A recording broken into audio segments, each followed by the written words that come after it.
چې زه تا نه دا تپوس کوم چې ته سبحانك اللهم ترجمه خو وکړه، ربنا اتنا فی الدنیا ترجمه خو وکړه، او تعالی نه درځي او دلته راشه سبحانك اللهم، لکه زمونږ د افریدي چې سبحانك اللهم وبحمدك وتبارك اسمك وتعالى جدك ولا اله غيرك الحمد لله رب العالمين، نه رحمان نه رحیم، نه رحمان نه رحیم.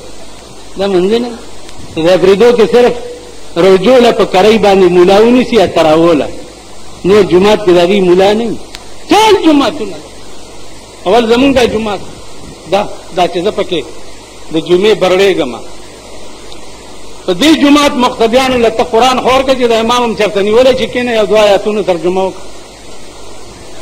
دې جماعت 50 کاله مې پکې تېر کړه، یو مې پکې سړی نه کړ، 50 کاله پکې وغرړېدم.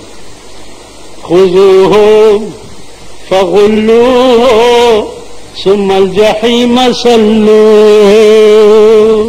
دا د قرآن خبره، خو چې دا سترګې دې پټې شي دا ټوله شیشه به درته مخامخ شي.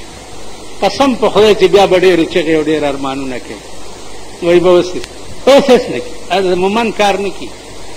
یو مومن د زوی 14 کاله زامن یې قید شو. چې قید شو نو چا ته پوښتنه وکړه چې څنګه چلو شو؟ وی 14 کاله ششنجت قید کړه، خو الکان یې نه مني، الکان یې نه مني. نو که الکان یې نه مني چې جج قید کی جیل ته به ځي که نه ځي؟ 14 کاله قید کړه خو الکان یې نه مني. خدای دې بنیاد باسي چې جج قید کړې ته الکان مني او که نه مني خړه سنبه به روان. نو خذوه فغلوه ثم الجحیم صلوه.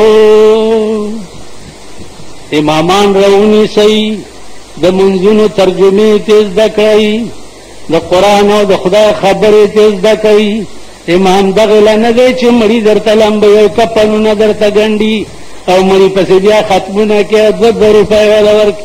امام دی لنه، امام دی لنه چې مونځ درکړي او مخ راواړي او تا ته دین بیان. د زکات متعلق یو څو ضروري خبرې ستاسو په مخ کې عرض کوي. اول ناول خو په دې خبره ځان پوه کوي چې زکات په کوم سړي واجبېږي.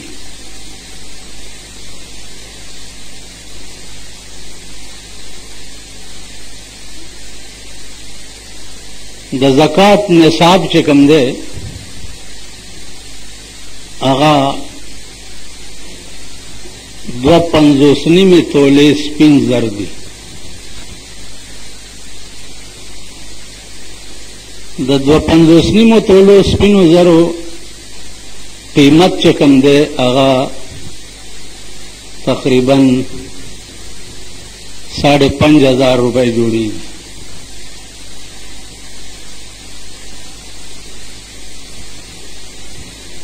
پنځه زره روپۍ چې چا سره وي او په هغې باندې کال تیر شي نو هغې کې به دی زکات ورکوي. زکات نصاب چې کوم دی 2.5% دی، 100 پسې 2.5 او 0 پسې څو راځي 23. نو 5,500 پسې څو شوي؟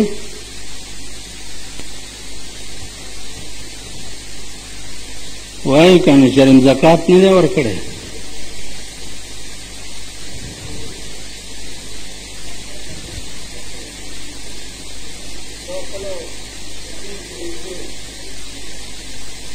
یو سل 19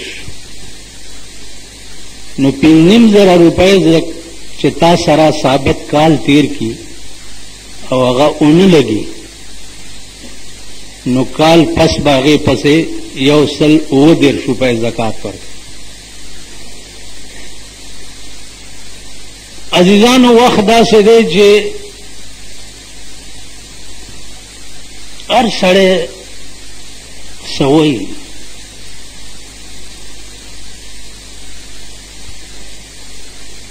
دی خوا د کلو کې یو مولانا و نو هغه به چې تقریب په 2 میاشت کې کولو نو ویل به چې په سایکل هم زکات کېږي او کوم کور کې چې ته اوسېږې په دې کور هم زکات کېږي په لاره هم کېږي او په موټر هم کېږي او په پلاني هم کېږي. دا یاد لرئ چې کوم شی چې ستا د استعمال لپاره وي که د 10 لکو روپۍ په کور کې اوسېږي او نقد در سره 3,500 روپۍ نه نو د دې کور په 10 لکو روپو کې زکات نه کېږي.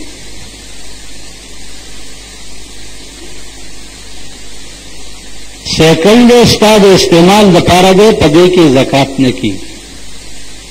موټر د ستا د استعمال لپاره دی په دې کې زکات نه کېږي.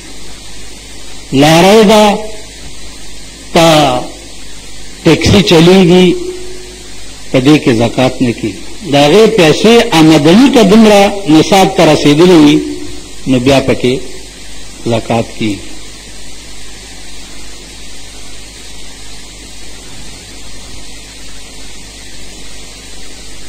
ساڑھے 52 تولې نصاب چې دی هغه د سپینو زرو دی یا د هغې قیمت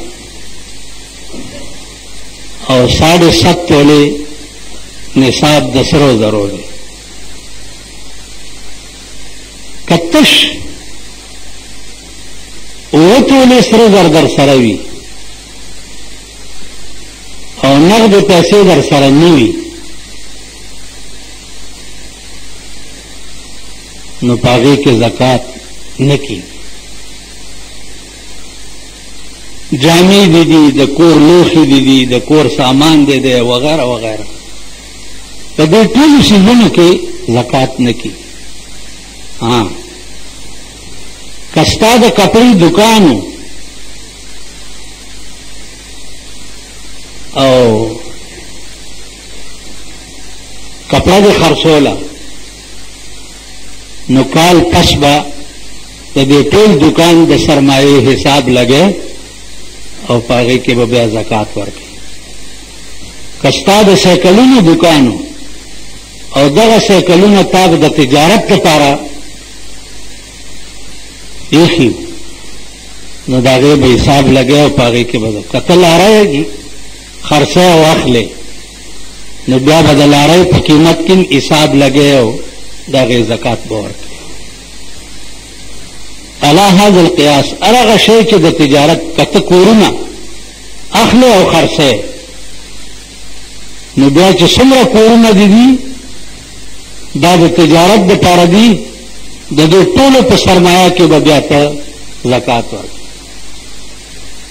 ذاتي استعمال دپاره چې کوم څیزونه وي هغې کې زکات نه کېږي.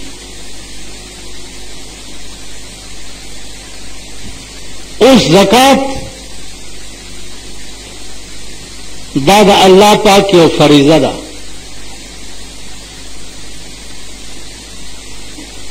په پنځګنا کې زکات هم داخل دی چې ته به زکات خامخا ورکړې. اوس مصرف د زکات څوک دي؟ ورکې دی چاله؟ ورکې دی هغه سړي له چې کوم سړی صاحب نصاب نه وي. که یو سړي سره 2,000 روپۍ وي یا 3,000 روپۍ وي او هغه سفید پوش وي او محتاج وي نو دله هم زکات ورکول جایز. شرط ورته مسکین دی او مسکین هغه سړي ته وایي چې صاحب نصاب نه وي. نو زما عزیزانو دا د الله پاک په کال کې یو امتحان وي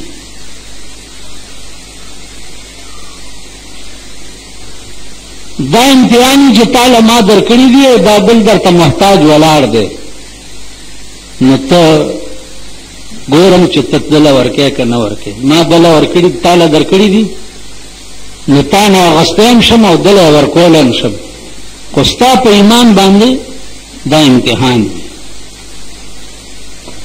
د دې وجنه دې کې به ډېر زیات احتیاط کوئ بیا عام طور باندې دا طالبان د دین چې کوم دي دا هم ډېر لوی مستحق دي ځکه چې په دې پرفتن دور کې دوی دین ته ځان سپارلی دی او دین زده کوي نو بیا زیات مستحق چې دي هغه دا هم ما ډېر ځله تاسو ته عرض کړی چې که د یو سړي په کلي کې یا په محله کې یو کور والاو اوږې شپه تېره کړه یو کور والاو نو الله به دا ټوله محله او ټول کلی په جهنم کې پیاچي ټول کلی دې ته به هم ته ګورې او دام ستا د ایمان امتحان دی چې تا سهار په ګوتای کې چرګان حلال کړي روان کړي کور ته او بل سړی په مخه د لګر شي او هغه د 2 روپو یا د 5 روپو یا د 10 روپو ټیپر اغستی او تش ټیپر کور ته روان کړي اب ټیپر خوري او تب چرګان خوري نو دام ستا د ایمان امتحان دا بتا سو منی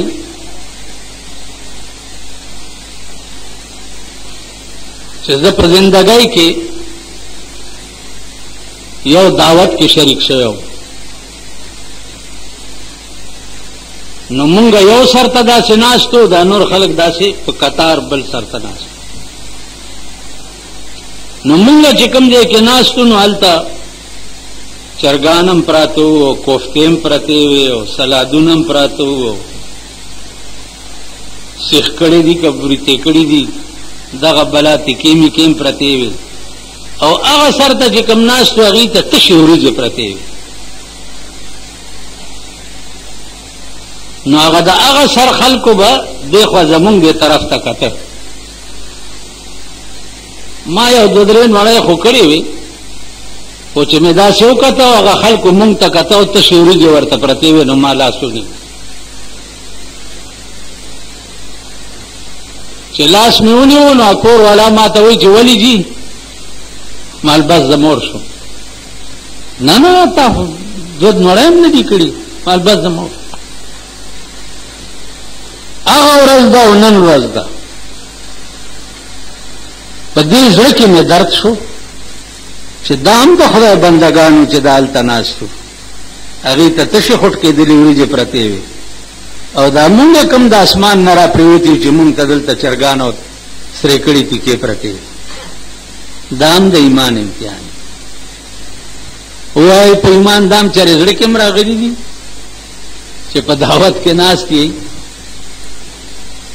او یو ته تشې وریجې پرتې وي او تا ته کورمې او ترکاریانې پرتې وي دا دې په ډه کې هم راغلي دغه وخت کې دا هم د ایمان امتحان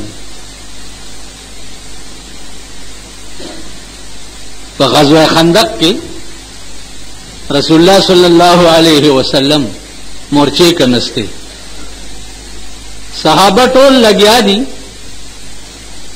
مورچې کې نه او په 3 ورځې وشوې چې روټه ورته نه ده میلاو نو د خېټو پورې کاڼي تړلي چې ملام ټیټه نه شي خپلوان ورپسې راغلی ویل نن 3 ورځ دی چې تاسو ته روټۍ نه ده میلاو دا څنګه اسلام دی هغې ورته د مورچو نه سرونه را بهر کړه او ورته وایي چې نحن الذین بایعوا محمدا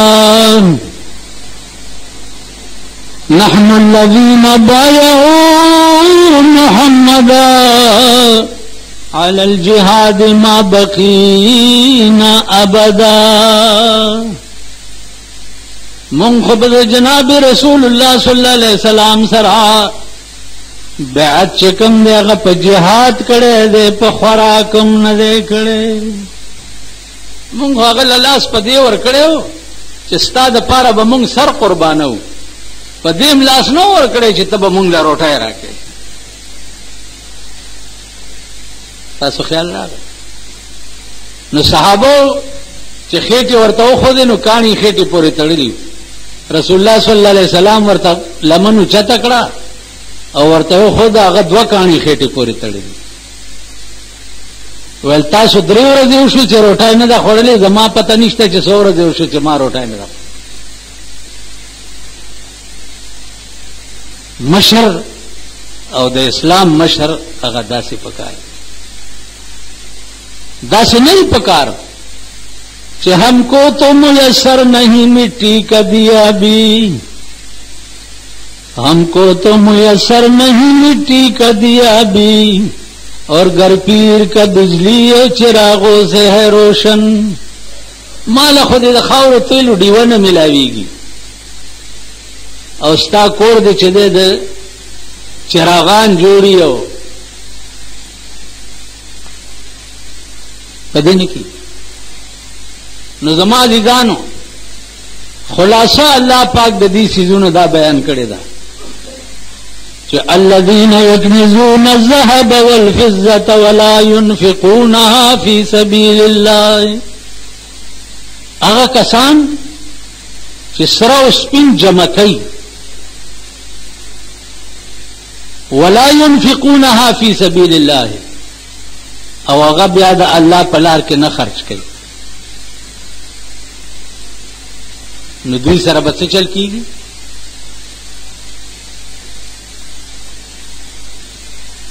یوم یحما علیها فی نار جهنم. دا مال و دولت بدد په قیامت کې په جهنم په اور باندې ګرم کړي شي. فتقوا بها جباههم، د تندله به په داغ ور کړي شي. وجنوبهم، او ډډله به په داغ ور کړي شي. وظهورهم، او ملاله به په داغ ور کړي شي. دې کې څه راز دی؟ دې کې دا راز دی چې تا نه زما په نامه باندې پیسې وغوښتې شوې،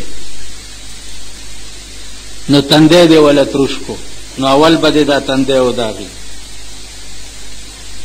چې دوباره درنه مطالبه وکړه نو ډاډه دې کړه ورته، نو بیا به دې دا ډاډه وداغي چې درې باره درنه مطالبه وکړه نو شاده کړه ورته، نو بیا به دې ملاله په داغ ور کړی شي.